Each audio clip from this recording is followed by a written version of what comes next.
I'm really glad to be here. I'm inspired by what I've heard today. I was talking with a friend last night about coming here, and he said, "Oh, Marin, there's nothing sustainable about Marin." And so I'm really glad to see how long you have proved him, taking big ideas and bringing them to ground in really specific and practical ways here. So really kudos to you all for doing that. As Chris mentioned, I am Chief Sustainability Officer for Palo Alto. Really, I was secondment for the last 4 years, but I'm not here as that. I'm taking that hat off. And I'm putting on my hat as Chairman of Natural Logic, which, as Chris said, is a strategy consultancy, typically retained by large companies who are already doing tremendously well on sustainability, and they come to us, typically sole source, and say, what do we do next? Where do we go from here? And so we work with Levi's, Hewlett-Packard, SunPower, Steelcase, and a bunch of other Odwalla folks who've been out on front in this game for a long time. And the question is, what next? And that's really what I want to talk with you about. I'm also chair of Gradient Capital, an emerging family of funds. We'll talk about that another time. And just very briefly, the greetings from the south, from Palo Alto, a small but mighty city that has the advantage of a full-service municipal utility, which we think is now the first carbon-neutral utility in the United States. We've neutralized our electricity 4 years ago, our natural gas happening now, and we're facing the challenge of what do we do with the 71% of our carbon footprint that is related to road transportation, which is critical because we have a commitment to get to 80% reduction in GHG emissions by 2030. We're 12 years out, and we need to take out most of that road travel emissions. So you've heard a lot from the transportation folks about that. We're in the grips of that now. You've had great speakers this morning, really good, solid detail about both emerging and on-the-ground technology, and I don't want to talk about that. I want to talk more about the technology, the business, and humans in individuals and humans in human organization. And I'm not going to talk about the climate crisis because you know all about that. That's for other audiences. I'm not going to talk about sustainability. I'm actually not a fan of sustainability. And don't get me started about corporate social responsibility. Again, story for another time. So I'm not going to talk about how bad climate is and how good green business is. You all know that. But I am going to probably piss you off. And if not, I'm at least going to hopefully shake you up a bit in a way that will be productive and creative. Because look, you're flying into a shitstorm. Okay? We all of us are. We're in a time of enormous disruption, dislocation, and unpredictability in our country and in the global economy. Imagine that you're flying an airplane and you have zero visibility, and all of your instruments are on the fritz, and the crew is on the verge of mutiny. And in fact, you're flying blind into this storm, and in fact, we're living in an era of blindness. We're not paying attention to the physical reality that we live in. And we make all kinds of stupid mistakes as a result. And from a business perspective, we miss all kinds of business opportunities as a result. There's enormous opportunity in front of us for people who know how to look through the fog and discern it and organize on it and act on it. And yet there are ways to survive and thrive in the face of this uncertainty, in the course of which we're going to have to reinvent who we are and what we do. So let me start by exploring with you a little bit where we are now and where we might go with all this. People talk about the Anthropocene era. Have any of you heard that term before? You know about the Pleistocene, the ancient age of the dinosaurs and so forth. People talk about the Anthropocene as the geologic era in which anthropos, human beings, actually change the nature of the earth that we live in. We're in that now. And so the question is, how do we move here? How do we navigate the Anthropocene when it's profoundly uncertain, when we're dealing with not just the inescapable uncertainty of human existence, but the uncertainty of climate change, of massive shifts in the geopolitical alignments in the world. You see people on the news this last week saying Russia's our main enemy. I'm not so worried about Russia. China is going to take our cake. And as we have done, I don't know, half a dozen times in the last 40 years, we have invented whole industries and given them away to other countries. We're on the verge of doing that again. And I don't say this as a U.S. chauvinist versus China. It's just the dynamics of the global economy, the vitality of the U.S. economy, our ability to live well and move well depends on being able to continue to innovate and capitalize and harvest on the value of the innovations that we generate. And that's at risk now, as you all know.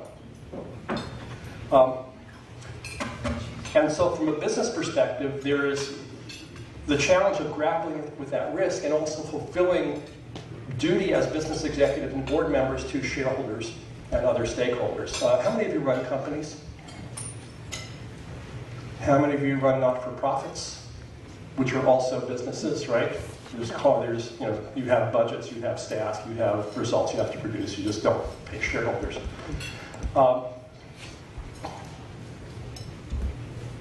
And so one of the challenges, we see this at public sector level and at corporate level, is how do you plan in the face of this enormous uncertainty? Traditionally we plan, this is I think worse in public sector, but there in business as well, we do what I call extrapolative planning. We look at what the past trends have been, we presume that they're going to continue forward, and we aim, maybe a year or two out, or maybe if you're really good, 5 years out, although the horizon should be a lot longer. But there's another approach, which the United States used in the Apollo mission in the early 1960s. You remember that in 1962, President John Kennedy declared internationally that the United States was going to land a man on the moon within 10 years and bring him back alive, an important part of the quote that's sometimes left out. We did it in 7. NASA didn't know how to do it. The technology was not in place. This was not one of those things where a leader says, I've got the program all built, I'm going to come announce it. He announced it and said, let's figure this out. And NASA did 2 remarkable things in the course of this work. Day 1, they held a victory party. They broke out the soda pop and popcorn in Houston Space Center and celebrated the successful moon mission to the moon and back. And day 2, they sat down and said, how did we do that? And they actually reverse engineered the moon mission. They looked at year 10. What had to happen in year 10 for this thing to work? What had to happen in year 9 for year 10 to happen? And they worked it backwards, like sometimes people do when you're solving a maze in the newspaper. This is what's called normative planning, looking at the result that has to be produced and figuring out how to produce it. Very different than saying, here I am now, I want to get somewhere over there, what are my first steps? Because sometimes you can't tell what the first steps should be when you're shooting for that big goal. So let me start with 3 things that I think that I'd like to talk with you about. To recognize 3 things. First of all, recognize that we're flying blind, and we don't stand a chance if we do that. Second, to recognize that the value streams of all of our businesses and economic systems are leaking value constantly. And there's an opportunity, if you can recognize and harvest that lost value, to prosper and have significant impact. And third is to recognize that purpose is the animating resource of business. And let me come back to each of those in turn. So I want us to recognize 3 things, to attend to 3 things, and to remember 3 things as we go through the next little bit. Like your other speakers, I'm going to talk fast. That's partly because I want to respect your time. I know we're over schedule, partly because I'm from New York City and I can't help it. So hopefully that'll work.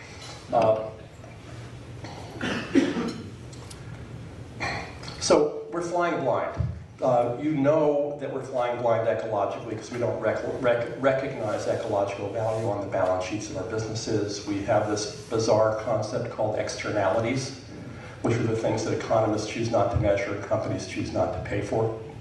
But in fact, we all pay for in our regular lives.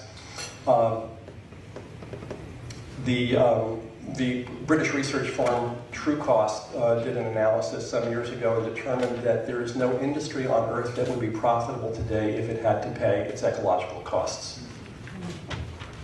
Okay? So what do?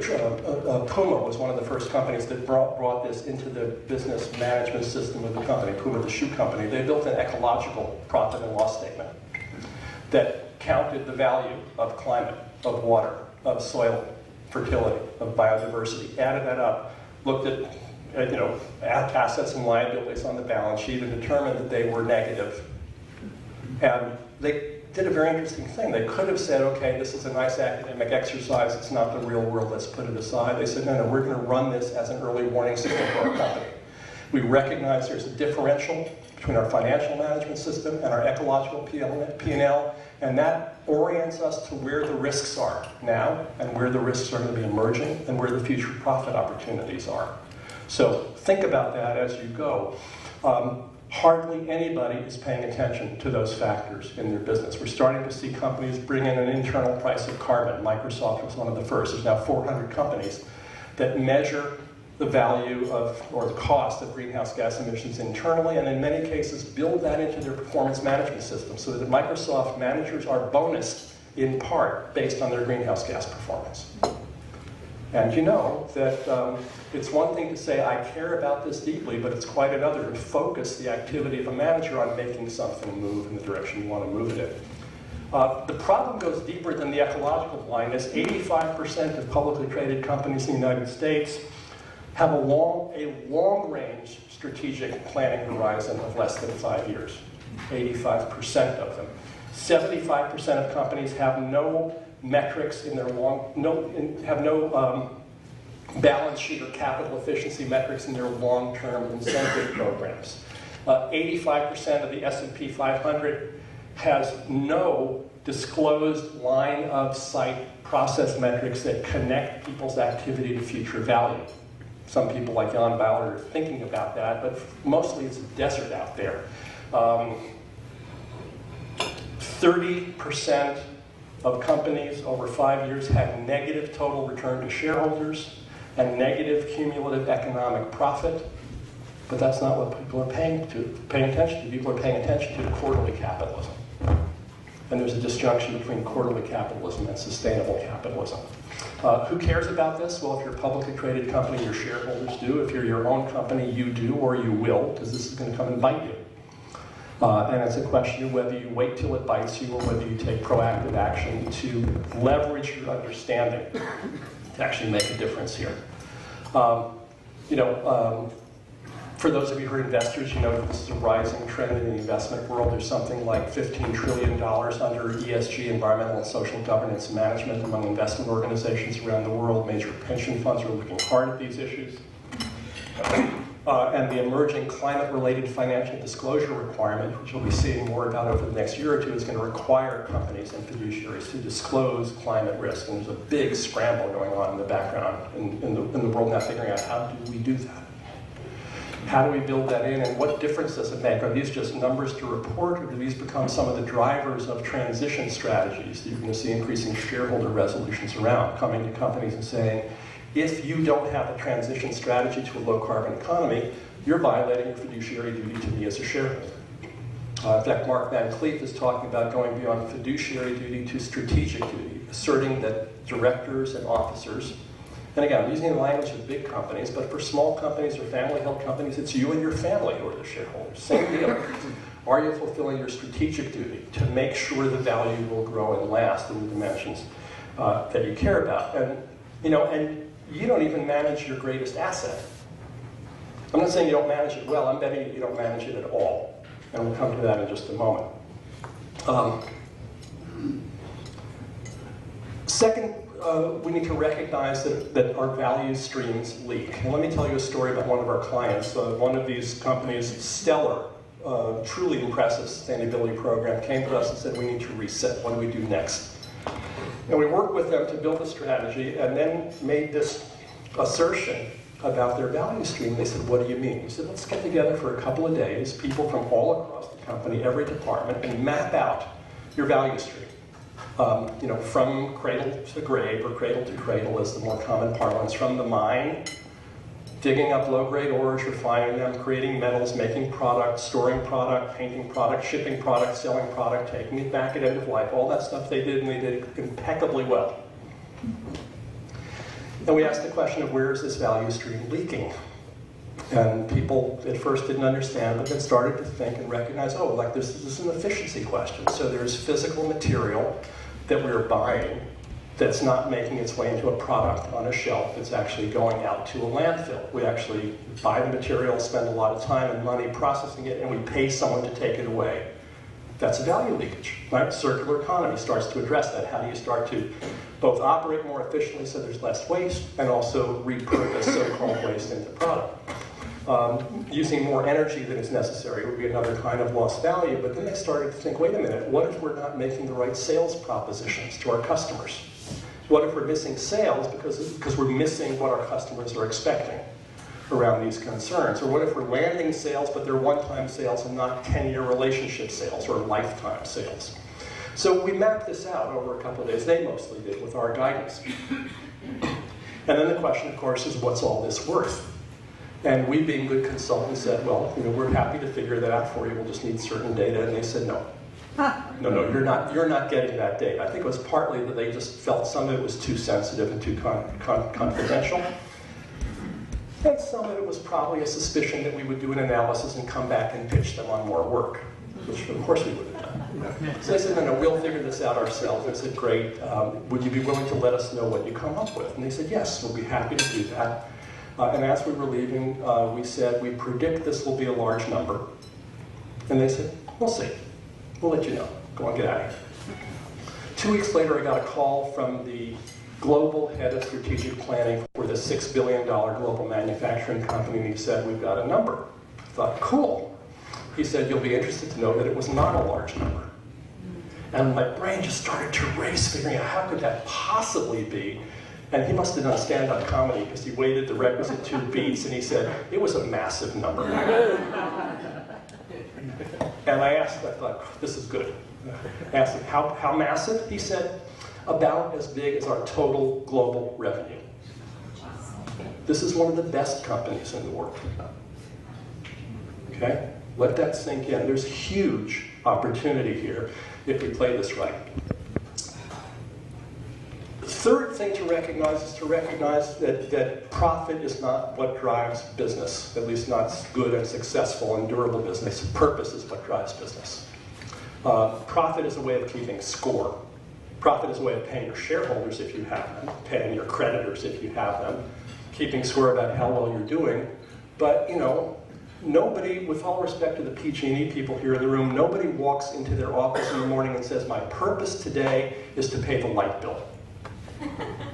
It's a cost of doing business. You have to pay the light bill, pay the electricity for your computers to run, and you have to pay your shareholders. And you have to pay your lenders, but that's not what organizes your business. What organizes your business is what you're really here to do. And one of my favorite examples of that is a local one. It's A.P. Giannini, who founded the Bank of America in San Francisco, 125 or so years ago. Founded because Italian immigrants couldn't get credit in San Francisco. And he wanted to create a way to finance his community. And he said, if we do this well, we will make plenty of money. But the money was the result, not the focus. And of course, that became Bank of America. There's an example. So let's skip through a little bit of this. Here we go. So, is that coming from this? Yeah. So I said we need to attend to 3 things. These are the flows of resources through our systems, the systems themselves, how we organize ourselves, and the behaviors that we enact to capture this value. So, the flows start with reality. Jan and I have talked about reality-based accounting and financial management that pays attention to the physical realities of the systems that we're dealing with, that pays attention to the flows that run through, thinks about multiple capitals, not just financial capital, but natural capital and others, and more of those in a moment, and that provides a clear line of sight that connects everybody in the organization with the purpose of the organization, and with feedback on how their actions move forward or away from where we're trying to get to as an organization. Imagine an organization, this could be yours, where there is financial literacy at every level. Owners, production line workers, truck drivers, secretaries, janitors, who all understand how the company works and how their activity contributes to both the financial goals and the larger purpose. You've seen organizations like Jack Stack and the Great Game of Business, as well as Jan, who've been building approaches to make that possible in a company. And what happens then is that you free up an enormous amount of creativity and innovation. We've done on-the-ground facility efficiency assessments in probably 200 different companies in a host of different industries, and one of the things that we always find enormously valuable is to talk to the guys and gals on the production line in a factory. And the managers tend to want to rush us through saying, well, they don't really know what's going on, they're just turning knobs. And no, these people actually understand the business really well. They certainly understand the physical production of things really well. And once they're brought into the conversation and asked the right questions and equipped with a little bit of this kind of clear line of sight financial capability, you have an explosion of innovation and process improvement and meaning and loyalty among the workforce.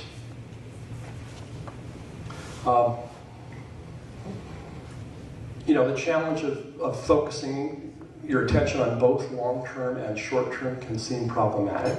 It certainly is in quarterly capitalism. It's a common question, though the answer is not so common. I think, number one, you focus on purpose. Number two, you cultivate curiosity in your organization. You invite questions, invite people to say what if, to try different things. And you ground the short-term strategy that you have to live with also in the long-term, timeless principles and parameters of how things actually work here on this, 8,000-mile diameter ball of rock, hurtling through space at 18,000 miles an hour, operating according to principles that have been the same for at least 3.8 billion years, that provide us with an open source research and development plan of how to run systems that are efficient and resilient and adaptive and productive. And that's why we've been using in our work, we're using the natural step as a foundational piece of our work for more than 20 years, because it provides that kind of timeless, undeniable, unarguable, easily understandable framework that everybody in an organization can share, everybody can operate together on.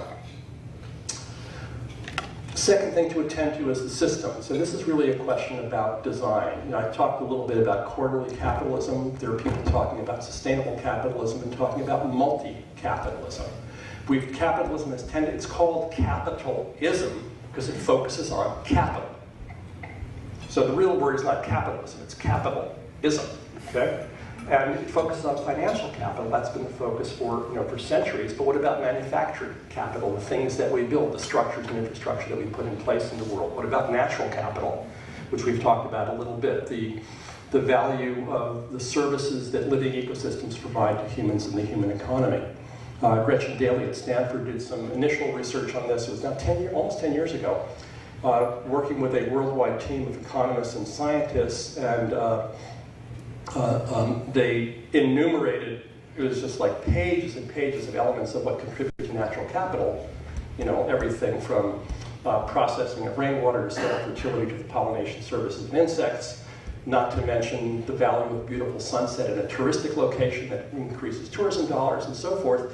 They added up the value as best they could estimate those numbers, and it came to about twice the value of the entire global economy as unmonetized contributions from nature and living systems, making it clear that even if we knew how to provide those services ourselves, we couldn't possibly afford to do it. But in fact, we don't even know how to do the things that nature does for us. So financial capital, manufactured capital, natural capital, human capital. So who are those of you who run organizations? Okay, what's your most important asset? Humans. Right, everybody knows this. 30 years ago that wouldn't have been the answer, but today everybody answers that question that way. Where are humans on your balance sheet? Where are humans on your balance sheet? They are a cost. They're a cost on your P&L, and they're a liability on your balance sheet. And so how in the world can you manage an organization if you have your most important asset booked as a liability? How can you do it? You can't do it. What you wind up doing is you wind up trying to cut those costs, short your people, cut your R&D, which is another kind of capital, intellectual capital, if you will. And so there's a considered effort underway around the world now, which is a book by Mark McLeod that addresses this, to look at how do we start to understand and manage to multi-capitalism. Not multi-capitalism, multi-capitalism. And this is really a design challenge. Sustainability is really a conversation about design. Because what is design? Design is about innovating, meeting a need with a new way, within the constraints that you're operating your design in, and choosing the right constraints is really fundamental. If you're building a bridge, gravity and tensile strength of materials are constraints you must deal with. You don't get to have an opinion about that. Right? Here we're in the realm where we've had an opinion and we're suffering because of the blindness of that opinion. So multi-capitalism is a way of reframing the constraints within which we design our businesses, our technologies, our policies. But there's also the challenge of capitalism in the traditional sense that we have of concentrated ownership, increasingly concentrated ownership in the world. A venture capital model that really preserves that privileges financial capital over anything else in the business mix. Typical, if you look at a venture deal, what it's going to be about half the money is to the investors and about half the money is to the founders, and maybe a little bit of money goes to the staff. What about a business organization where those were split in thirds equally? Where you've honored the value of capital and you honor the value of founders and innovation and the blood, sweat, and tears that a founder brings, but you also honor the people who actually build the organization and do the work day by day. Can we reinvent capitalism? Can we rescue capitalism from itself as it is in the process of beating itself about the head this century? This is not just a crazy guy from Berkeley saying this. Wall Street Journal was quoting Marx in an editorial a couple of years ago, talking about what Marx described as the classic crisis of capitalism. You're building productivity, you're trying to drive down wages. As you drive down wages, people lose purchasing power, they stop buying stuff, the market goes down, so you have this trough and peak pattern that we've all known. Marx would argue that it was structural in capitalism. Wall Street Journal said, yeah, looks like he was right about that. So what do we do about that? How do we reshape this? And Peter Barnes, who some of you know as one of the founders of Solar Center in San Francisco a long time ago, like 1970s, I think, and one of the founders of Working Assets, the financial services company, offered a provocation some years ago about what he called eco-market socialism. Like, what? What does that mean? He said, no, unpack this. Eco means you play within the boundaries of Earth's living systems. You do what you can to get the prices right so that our economics actually reflect the real costs of living systems. So we have correct guidance system on our decisions. Market, because central planning is not the way that we get there. You have to have the kind of dynamic responsiveness and the cybernetics of a living market where people make exchanges independently based on their own perception of needs, but within the boundaries of an ecological accounting and value system. And socialism, which is a tough word to say in the United States, although apparently not for millennials, I'm told. But what Peter was really talking about was how do we have broader ownership of the means of production, broader participation in the economy.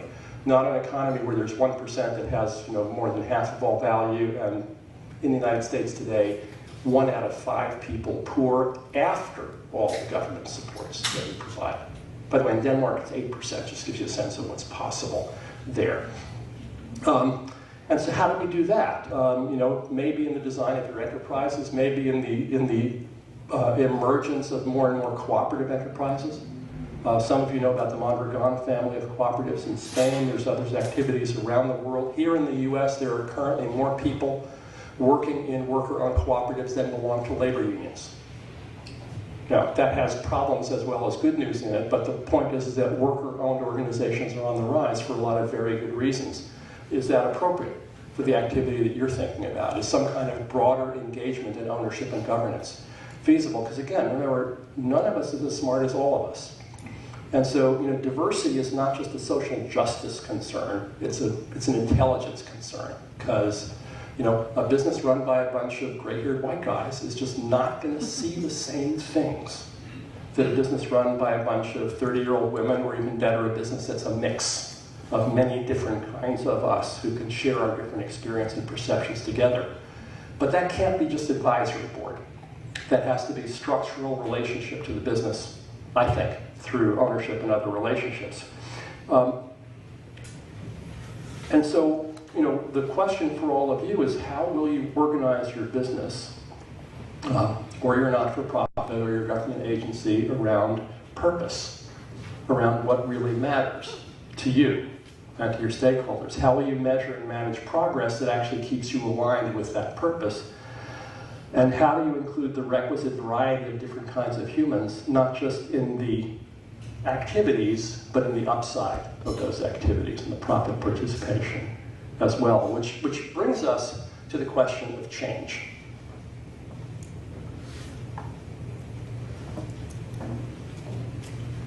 And how do we change what we say, and how do we change what we do? So, look, we all know change is hard. I know this well from 4 years of working in a bureaucracy after running my own business for 20 years. Man, is that different. I'll tell you about that another time. 4 years there, 30 years working with some of the best companies on the planet, 19 years running my own business, 69 years as a human being struggling to change my own personal habits. Anybody here ever tried to change a habit? Yeah, the rest of you are lying, right? I know that. Any of you ever tried to change a spouse's habits? Yeah, so you know. So extrapolate from that to try and change the habits of the 5 other people in your company, or the 100, or the 100,000 other people in your company, or the 66,000 people in my community. How do we do that? That's really tough. If you kind of follow the stack down of how hard it is for me to just change something that I do in my own daily life where I'm really motivated, I fail a lot. And I sometimes succeed. And we sometimes succeed in our families, and we sometimes succeed in our societies. I mean, I don't know if you're not all old enough, but when I was a kid, it used to be macho cool to drink and drive. I can hold my liquor, and people would do that. They would die and kill other people. And back in the late 1970s, early 1980s, a couple of mothers whose kids had been killed by drunk drivers formed Mothers Against Drunk Driving and launched a remarkable media campaign. And it still happens. We still lose people to drunk driving. We still have 50,000 automobile deaths a year, but the social permission is gone. In most of the country, in most communities, it's just not accepted. The basic understanding has shifted in the course of a generation. So we know it's possible. Challenging, but possible. So I think the core of this is for us to be clear about what really matters, what we really care about. And again, I hope I've made it clear that this is not a woolly-headed concept to have in a business conversation. This is fundamental to a business conversation. What do you really care about? What are you really here to do in your, 5 or 7 or 9 decades on this planet? What are you really here to do? What business are you really in? What is the actual value that you're delivering to your constituents in the way you do business? Because it's not the thing itself, it's what value they get from the thing. It's not that I want to buy energy, I want to be able to be comfortable in my home. I don't want to buy light, I want to be able to read. I don't want to, Amory Lovin said it's not electricity and natural gas, it's cold beer and hot showers. So how do you start thinking about purpose at that level? But really connected to what matters to you. Thelonious Monk, the great jazz pianist, said that the genius is the person who is most like themselves. So who are you really? And what do you care about really? And how do you build a business or a public policy program or an agency around that, to manifest that in the world and deliver that with a fierce commitment, and a commitment to design rather than to compromise. When you come across things that look like contending constraints, the challenge of a good designer is to invent a new way to deal with both of them, not just trade one off against the other. If you got multiple kids, you don't, take care of one kid and not the other because you can't figure out how to do both. You figure out how to do both. It's just, we know this. So a fierce commitment to design and innovation, and obviously this takes courage, and this takes respect, and it begins, I think, with how we speak. How we speak to ourselves, the dialogue going on in each of our own heads all the time, and how we speak to others, the kinds of requests and promises that we make to each other. The clarity of that. I've been in a process over the last 1.5 years working with a brilliant advisor named Fernando Flores that has attuned me to the bullshit in my own internal conversation. And I'm not there by any means, but I catch myself more and more realizing, wait, what I just said isn't true. It's not like I'm lying. It's like it's just it's not an accurate reflection of what I really meant. or what really matters, what really has power in a conversation with somebody else. We make excuses all the time. We reduce our sense of our own power, and just kind of putting a little bit of an internal eye on, is what I'm saying true? Is it aligned with my purpose? Is it a contribution to somebody else? Does it help advance our shared purpose together? Big power there. It shows up in the work, in the offers that we make, the structures that we build, the flows and the systems and behaviors that I've been speaking about. It shows up in how we choose to make assessments of things. Do we just have opinions? Or do we make assessments that actually contribute to somebody? Are the assessments actually grounded in a real experience that is shared, or is it just an opinion? We had in Palo Alto last year, we had 6 months of internal debate over how we should price our EV charging stations in city garages. Palo Alto hat's back on now for a moment. And some people said we should price it at this level, and some people said we should price it at this level, and back and forth for 6 months, just opinions, no evidence, no grounding, no basis for the opinions. We could have argued forever.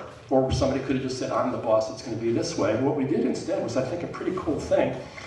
We went to City Council and said, there are the 3 elements to EV charging. There's the drop charge to connect, there's the power charge for what you charge, and there's the squatter charge for if you stay at the charger beyond when you're full, denying it to other people. We said, let's do that. Here's a price range within each of those. And instead of the normal practice, which is that council approves a price, we go and run it for a year or 2 and come back and say, let's change it now. We said, give the staff the authority to adjust the pricing within those windows over the next 6 to 12 months. Let's get real-life experience on the ground, then let's come back with data, and then let's think about what we should really do. Very, very different way of deciding. Because we recognized that we were doing our own BS process of trying to convince other people with no basis. And I did myself in this. I had a strong opinion. I had no idea if it was right. And when I finally realized that, I can just kind of say, well, let me shut up and stop trying to push my own subjective point of view, but figure out how do we get to something that's smart here. Really key in this is acknowledging what people really care about. And you know this to some extent if you're doing sales, you know it to some extent if you're doing political organizing. What really matters is understanding what the person you're talking to really cares about. Not what you think they should care about, not what you think they should do, but what really matters to them. And let me share with you a story from Bill Reed, former colleague of mine, one of the founders of the LEED Green Building Rating System. Bill describes himself as more of a lapsed architect now. He's not building buildings, he's working with communities on community-level design strategies. He was brought in a few years back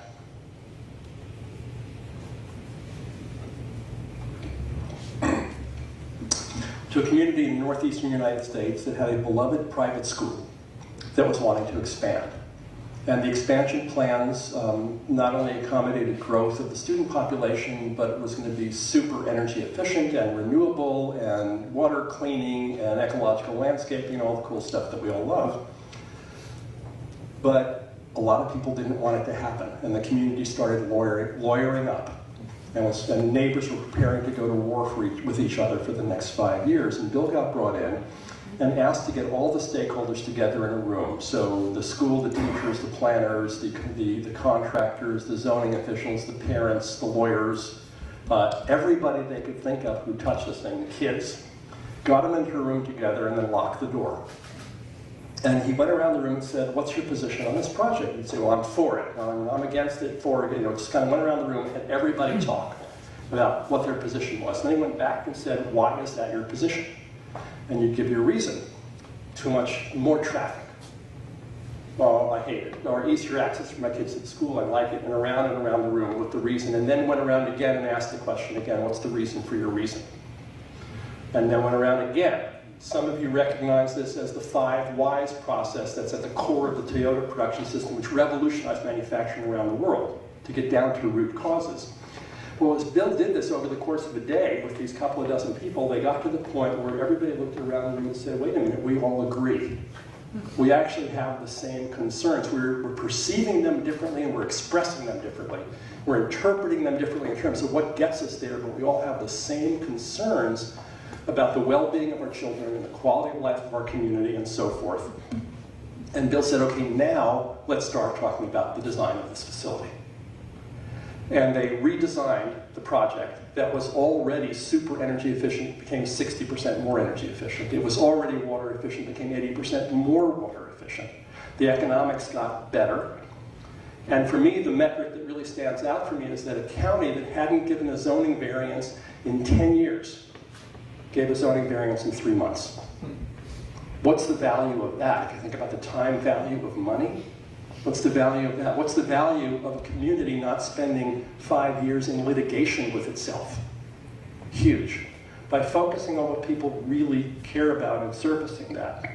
I was just yesterday with Justine Solheim, who's the CEO of Ben & Jerry's, who said, you know, the challenge is to learn how to think with your heart and to feel with your brain. And I love that, because it sort of starts to point to the direction of where we might go with this. So how do you do this? You know, we do this by cultivating new mindsets as the fundamental underpinning for deploying new tools. We tend to focus on tools as modern Western humans, but the tools arise out of the mindset. And that's really, there's leverage there. We do this by developing a shared principle-based understanding of the 3.8 billion years of R&D that nature has gifted to us, and using that as the orienting compass for making the decisions that we make. Solheim at Ben & Jerry's says that the original people, planet, profit platform that Ben & Jerry's built in, 1988, is still a mandated part of every decision that the company makes, without compromise. Every decision has to accommodate all three as best as they can at any given moment. We do this by nurturing conversations with each other that open possibility, that forge commitment, that ensure accountability, and that replace resignation with resolution, resolve. And by, as I said before, providing a clear line of sight that connects everybody in your organization, including your CFO, and including your most inexperienced employee, that connects purpose and goals and actions and impacts for everybody in your organization and in your value chain and in your community of interest, so everybody can get the feedback of the impact of their actions on what matters to them and to the rest of the network. Why? To enable diverse teams, and hopefully increasingly diverse teams, to work with the magical balance of what my friend Aletta Leonard has called autonomy within a coherent whole.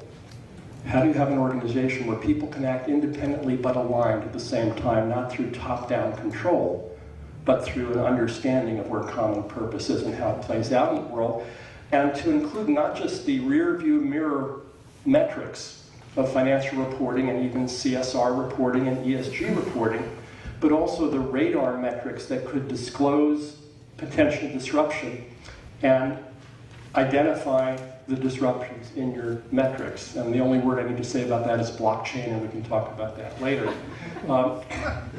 So let me just close with a provocation here. Because since the biggest competitive advantage this century is going to belong to the people in the organizations who can see through the fog that's obscuring the world for everybody else, and see the reefs and see the clear channels that the fog is obscuring for your competitors. How will you nurture your organization's capacity to navigate in this Anthropocene era, in the face of uncertainty? And you might think, I don't know if I can, but as our friend Thelonious Monk once said, whatever you think can't be done, somebody will come along and do it.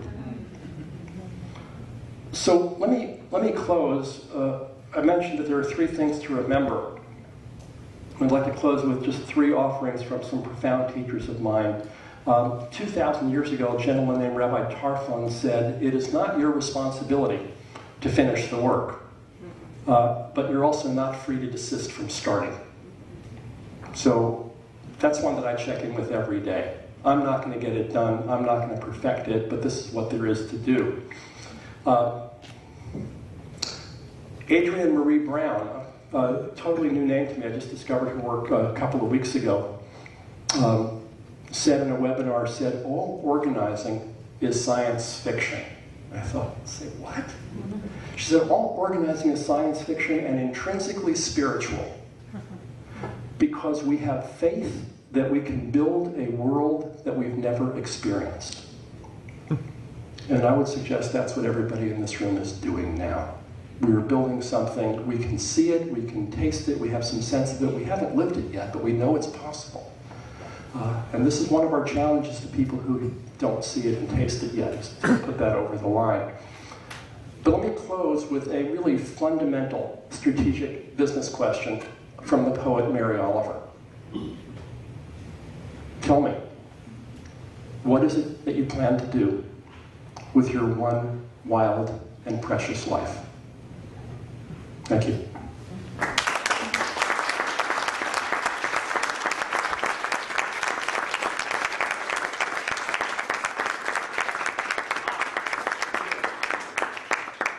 So we're a little bit over the published time of finishing, but and those of you who need to get out of here, please get out of here. And I'm happy to stick around for a bit if folks would like to chat. Yeah, so we'll have a little Q&A. I'd encourage you to take a look at our sponsors and spend a little time with them. So again, I'll let you all leave if you need to, but if you want to take a few Q&A? Up to you. Why don't we do that? Why don't we do a little Q&A? Who's got one?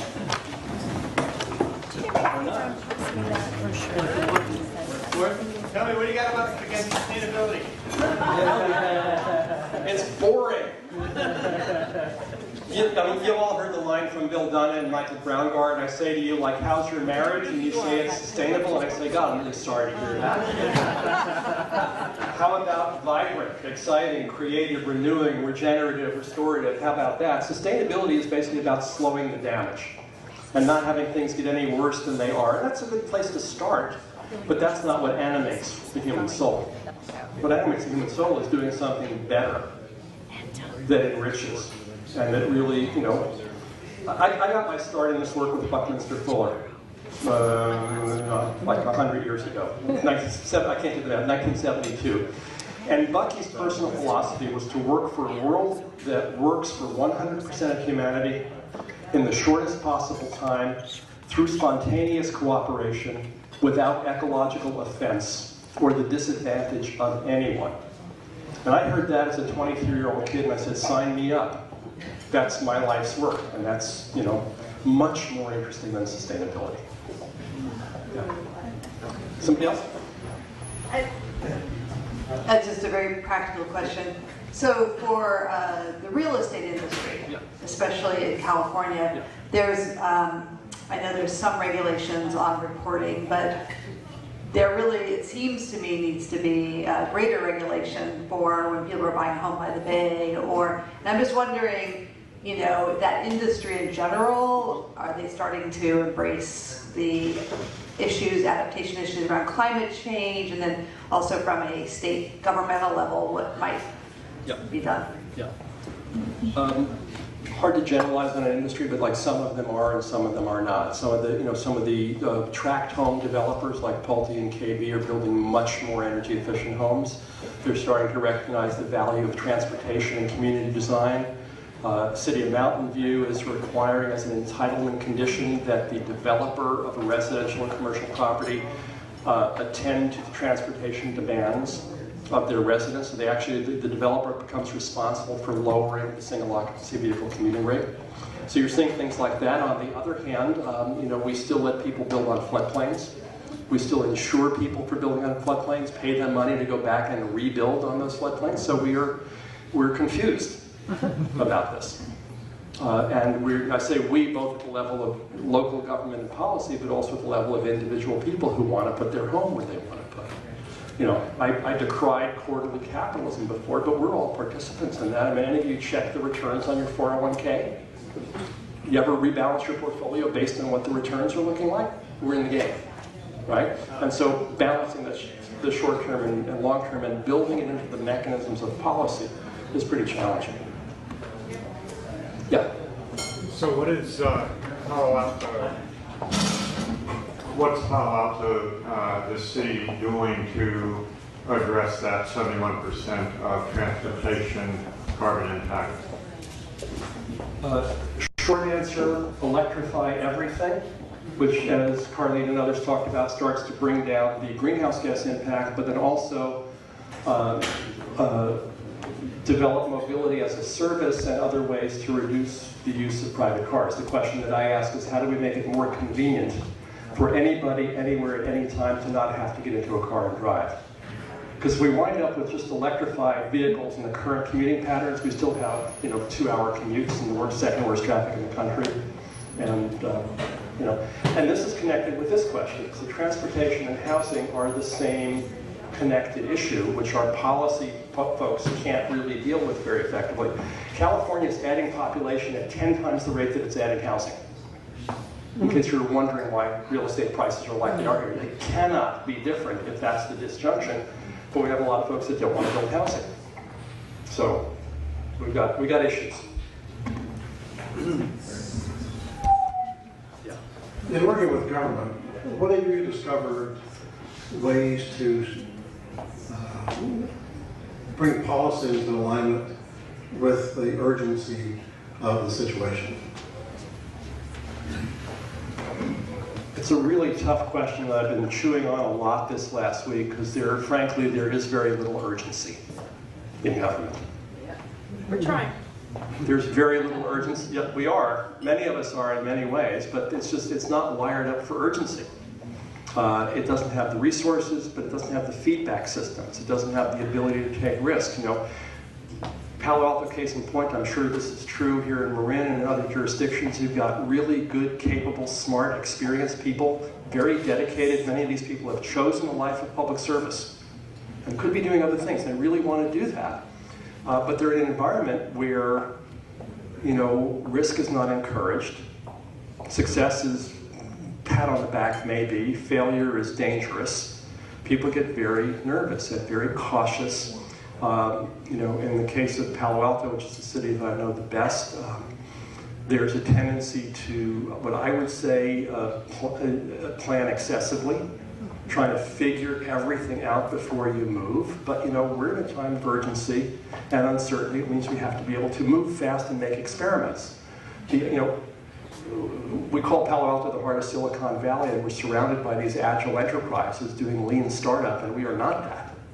We'll take 4 years to plan something, or 2 years to plan something, then 4 years to run it, and then 2 years to evaluate it, and then think about what to do. Well, in a world that changes as fast as your smartphone, you can't do 4 and 5 year planning cycles. You have to be able to get a pretty good idea, run with it, learn from it, revise, and revise, and revise. And so we're trying to bring that kind of thinking into the game. It's not easy. Thank you. One more, or are we done? One more, Robert. Yeah, sure. I'm keeping my eye on Chris. Thank you. Very inspiring. I've heard you off and on over 25 years, and Not bored yet? not bored yet at all. The genius is coming through. So I'm curious about Palo Alto focusing its climate efforts on more technological solutions. Transportation, heat pumps, solar, etc. Paul Hawken Drawdown, opens up a whole nother range of living solutions, right? Agriculture, food systems, food waste, carbon sequestration, all of that. And education of girls. Yes, and women, yeah. So is there a way, was it a conscious choice for Palo Alto just to not talk about that stuff, or was it, and what would you do if you could, knowing all that you know now from that book, what would you do? Semi-conscious choice, Robert. Okay. I came in with a lot of grand ideas. And I came in with a choice. I figured I'd either hit the ground running with a 100-day program, or I could hit the ground and walk around and listen to people a lot. And I chose to do that. I still wonder if that was the right choice, and I think it was. Because who am I to walk in with a program to tell people to do something differently? But one of the things I learned is that there's a finite appetite organizationally for new ideas and for change. And I couldn't drop 100 different ideas on people. I had to focus on a few, and we focused on where the city has direct leverage. So, jurisdictionally in California, cities have control over building codes. Boom. Palo Alto has control over the utility. Boom. So we start there. Transportation, we have less control over. We can certainly, electrify the city fleet, which we're in the process of doing slowly. We can, to some degree, expand the EV charging infrastructure and hopefully encourage it to expand more. So that's a little bit broader control. And then we're working with surrounding jurisdictions on mobility strategies that are multi-city, because we can't solve this by ourselves. It's ultimately a Bay Area regional problem. So there, the main leverage is to use the really international brand of the city as a convening function to say, come on, let's sit down and talk about this. And if we do that, people will come and talk. We can't affect how people commute from San Francisco to Palo Alto Research Park. But we can hopefully start to set some wheels in motion and encourage more of these new mobility strategies that several of the speakers have talked about to, again, make it more attractive for people not to drive. And we're still challenged by that. We're going to be building new parking garages while we're working on new mobility strategies. So it's, it may look a little bit contradictory, but that's the reality of politics. And you move through it as best you can. Thanks, Gil. You bet.